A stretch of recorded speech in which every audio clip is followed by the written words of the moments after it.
नमस्कार. नमस्कार. मी नंदू जाधव येवल्याहून बिलॉंग करतो. 3 महिन्यापूर्वी आपण या काकांना अमृत ज्यूस आणि डायबोजी हे प्रॉडक्ट दिले होते.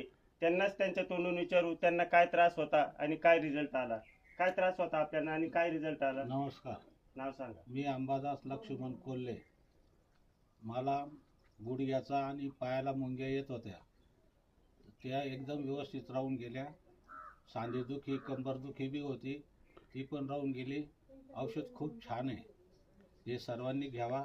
शुगरचा तुम्हाला शुगरचा त्रास होता, तो पण शुगर किती राहत होती आणि आता किती आहे? आता 180 पर्यंत आहे. पहिली किती होती? पहिली 200-250. बघा मित्रांनो, 3 महिन्यापूर्वी आपण काकांना दिलेल्या औषधाने त्यांचे दिले होते शुगरसाठी, पण त्यांचे अनेक आजार या अमृत ज्यूस आणि डायबोजी या प्रॉडक्टने बरे झालेले आहे. सर्वांना हा रिझल्ट म्हणजे एक प्रेरणादायी आहे. तरी ज्यांना बी त्रास असेल त्यांनी अवश्य एक वेळेस खात्री करा.